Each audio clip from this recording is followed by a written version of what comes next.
Sikuwahi kufikiria kwamba siku niliyovaa gauni jeupe ndio siku maisha yangu yangeanza kubadilika kwa kitu ambacho hata sikuweza kukielewa. Nakupenda pia. Watu waliona ndoa yangu kama bahati, lakini hawakujua nilikuwa naingia kwenye mtego. Naitwa Amina na hii ni hadithi yangu. Amina mwanangu, una uhakika na huyu mwanaume? Hatujui sana historia yake. Mama, najua na wasiwasi, lakini Victor ananipenda na mimi nampenda. Mapenzi si kila kitu mwanangu. Kuna vitu vingine muhimu, tabia, ukweli na maisha yake ya nyuma. Mama, unajua siku hizi watu wanafanikiwa mapema. Victor ana biashara zake tu. Biashara gani hasa? Ana kampuni fulani ya usafirishaji. Hajanieleza sana, lakini si kila kitu lazima nijue sasa hivi. Victor, karibu sana. Asante mama. Karibu, keti chini. Asante sana. Tumekuwa tukikungoja. Safari ilikuwa nzuri. Ndiyo, karibu nyumbani. Amina, mrembo wangu, nimekumiss. Hata mimi, karibu ndani. Shikamoo mama. Marahaba. Nimekuja na habari njema.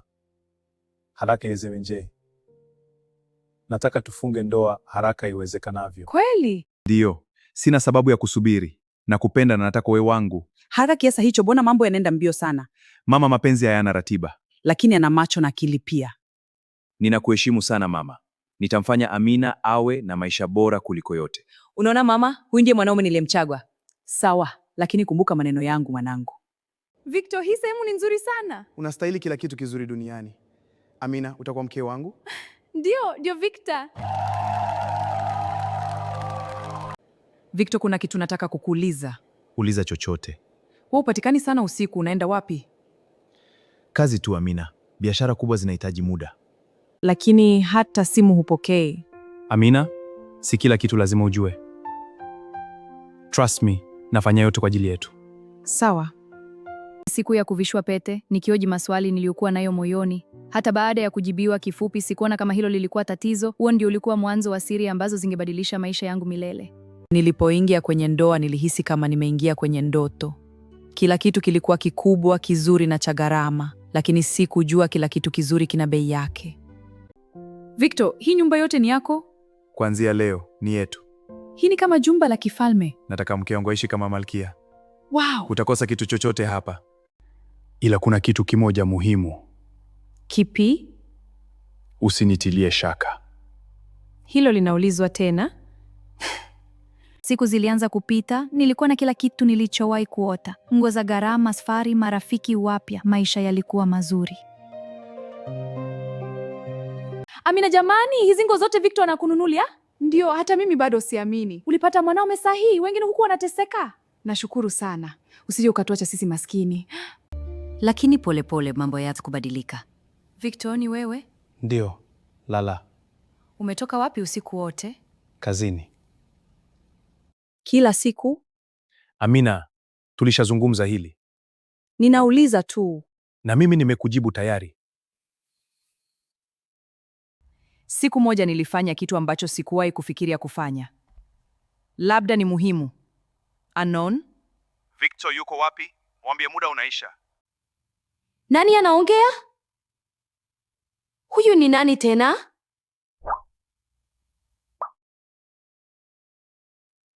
Amina! Victor, umerudi mapema. Umegusa simu yangu. Iliita nikafikiria. Usiguse vitu vyangu bila ruhusa.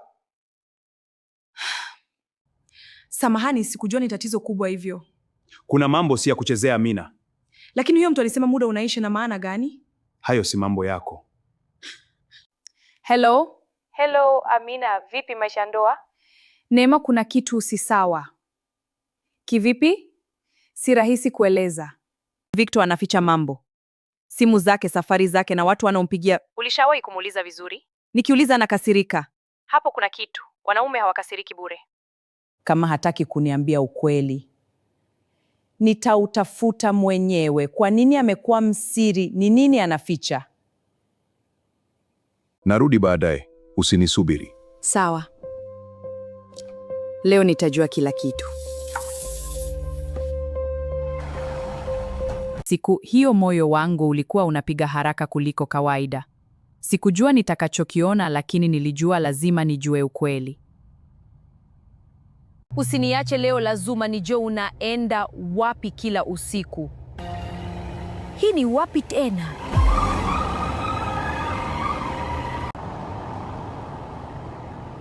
Hapa si sehemu ya biashara za kawaida.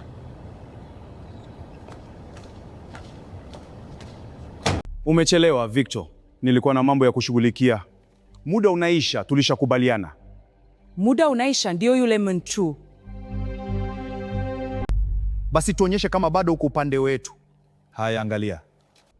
Nitaleta kila kitu kinachohitajika, lakini mnapaswa kuwa na subira. Hatuna subira tena, pesa zetu ziko hatarini. Hakuna mtu atapoteza pesa yake. Hii ni sehemu tu, mengine yanakuja. Na kuhusu mzigo wa kesho, utasafirishwa kama kawaida. Hakuna atakayejua. Nilianza kuelewa. Maisha niliyokuwa naishi hayakuwa halali kama nilivyodhani. Nilijiuliza Victor ni nani, lakini sikuwa na majibu.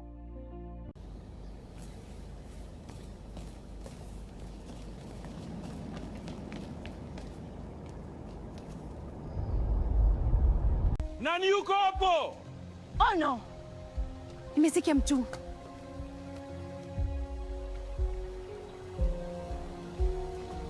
Kuna nini huko nje? Naangalia, nahisi kuna mtu.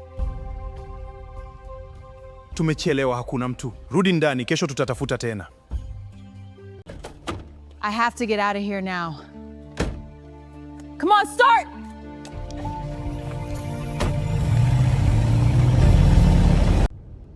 Huyu sio mwanaume niliyemjua.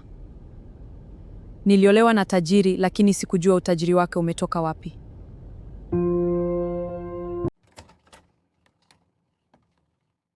Amina, ulikuwa wapi? Au nikuulize vizuri zaidi, Ulikuwa unanifuatilia? Hapo ndipo nilijua mchezo ulikuwa umeanza rasmi. Huu ndio ulikuwa wakati wa kwanza nilisi maisha yangu yako hatarini, si ndoa tena, bali mtego. Sikujua nijibu nini wala nini cha kufanya. Ulikuwa wapi Amina? Nilikuwa kwa rafiki yangu Neema. Usiku wote? Ndiyo, tulikuwa tunaongea tu. Una uhakika haukuwa mahali pengine? Unamaanisha nini?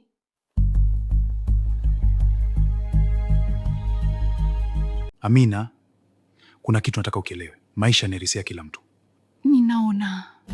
Na watu wanaanza kuuliza maswali mengi, wanaweza kuingia matatizoni. Unanitisha? Hapana, nakulinda. Siku hiyo nilijua ndoa yangu haikuwa tena mahali salama. Nilijua tayari nimeingia kwenye njia isiyokuwa na turning point. Mbona haipigi? Mbona utafuta nani? Hapana, hakuna. Niliwahi kukuambia sipendi siri. Victor, ni Hakikisha kuna nachopaswa kujua nachonificha. Kama nitaendelea kuogopa, nitapotea. Nahitaji kuwa makini, nicheze mchezo wake mpaka nipate njia ya kutoka. leo lazima nipate kitu. Damu imefunguka. Hawa ni watu gani hawa? Kesho mzigo utapita bandarini. Hakisha hakuna hitilafu kama ile ya mwisho. Bandari ni biashara gani? Sasa nilikuwa na uhakika Victor hakuwa mtu wa kawaida, na kama nitabaki hapa ninaweza kuangamia pamoja naye. Nitarudi usiku. Usitoke nyumbani leo. Kwa nini? Ni kwa usalama wako.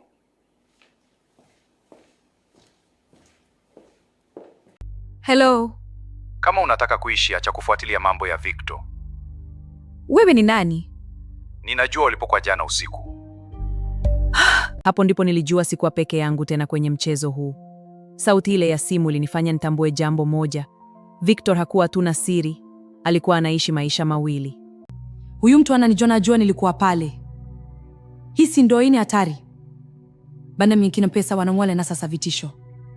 Victor ana maisha mawili. Hello Amina. Amina, mbona namba ngeni? Neema, sikiliza, nina matatizo makubwa. Nini kimekutokea? Victor sio mtu niliyemjua. Jamani, Amina, hiyo sio biashara ya kawaida. nimeanza kuelewa. Watu kama hao wachezi, kuna mambo mazito sana nyuma yao. Amina, kukia watu wanakuleta hata bila maelezo. Unamaanisha nini?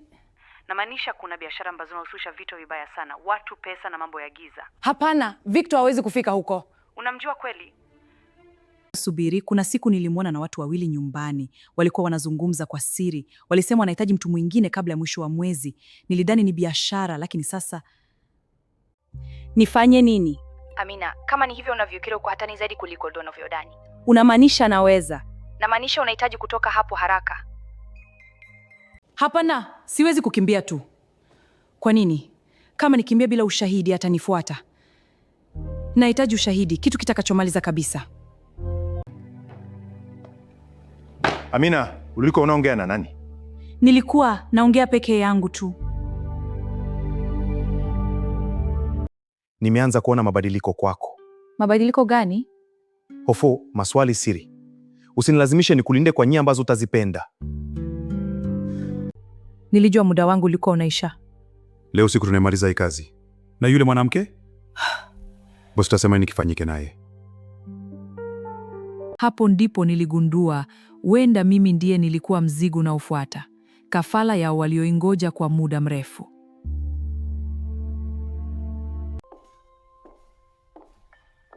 Hiyo ni sauti gani?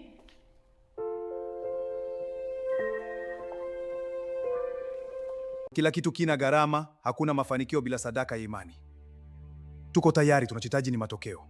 Matokeo yatakuja, lakini lazima mfuate masharti. Tumeshafanya kila ulilosema. Tunataka uhakika. Hakuna uhakika, kuna imani tu. Nakumbuka yote yana mfumo mzungu kwa kwenye gizia hilo hilo. Ni muda sasa wa kumtoa kafara Amina. Nyota yake inang'aa sana, utapata pesa nyingi. Pia mwezi utaandama kesho, lazima tolewe kesho. Nimeisha. Hii si biashara, ni kitu kingine kabisa. Kukaa hapa ilikuwa sawa na kusubiri kuangamia. Kama unataka bana nikijana mikesho saa 10 jioni. Huyu ni nani?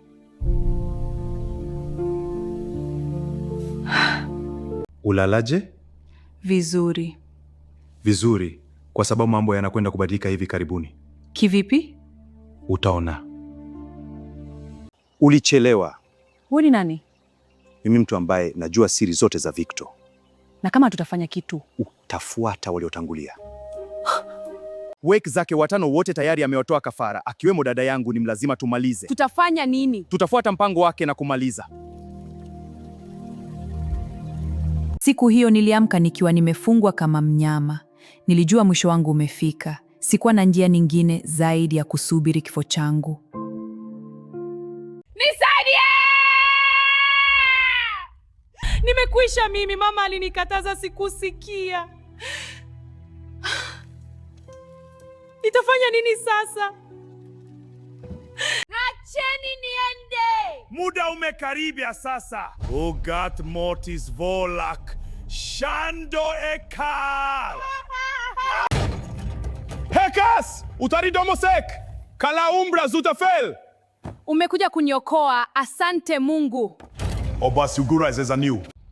Hakikisha kafara yao inawarudia wenyewe. Walipie nafsi za wanawake wote walioziondoa. Amina, tuondoke.